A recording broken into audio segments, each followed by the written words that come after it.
Bonjour, je suis la Fée des maths. Bienvenue dans cette vidéo d'espace et géométrie.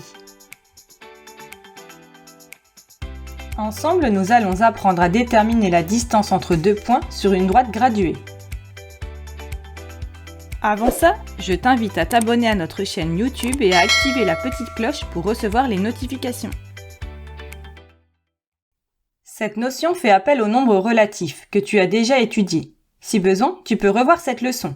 Tu dois également savoir comparer des nombres relatifs, mais aussi les additionner et les soustraire. Commençons par voir ce qu'est la distance à 0 d'un point. Sur une droite graduée, la distance entre un point et l'origine O est la distance à 0 de l'abscisse de ce point. Ici, le point A d'abscisse -3 est situé à 3 unités de l'origine. On a OA égale 3.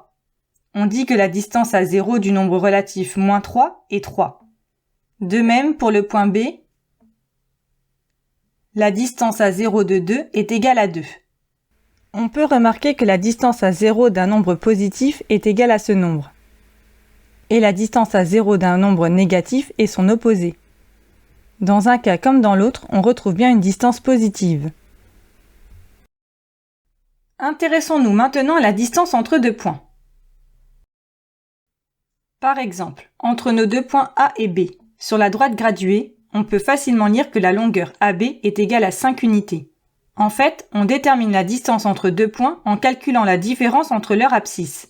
L'abscisse la plus grande moins la plus petite, ce qui conduit à nouveau à un résultat positif. Dans notre exemple, A a pour abscisse -3 et B 2. L'abscisse la plus grande est celle de B.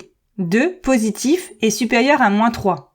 On a donc AB égale 2 moins -3. Ce qu'on peut transformer en 2 plus 3, c'est égal à 5, comme lu sur la droite précédemment. Et ici, il ne s'agit pas d'une simple droite graduée, mais d'une frise chronologique. Alors la distance entre deux points correspond à une durée. Par exemple, Cléopâtre est née en -69 et est morte en -30. On peut se demander à quel âge Cléopâtre est morte. Il s'agit de la durée qu'il y a entre sa naissance et sa mort, c'est-à-dire la distance entre le point d'abscisse -69 et le point d'abscisse -30. La plus grande abscisse est -30. On calcule alors -30 moins -69 est égal à -30 plus 69, ce qui est égal à 39. Cléopâtre est donc morte à l'âge de 39 ans. Et voilà, tu sais à présent déterminer la distance entre deux points et l'utiliser pour calculer une durée. Pour t'entraîner davantage ou approfondir la notion, rendez-vous sur le site passeeducation.fr. Tu y trouveras des fiches d'exercices, des évaluations, la leçon et bien plus encore. À bientôt!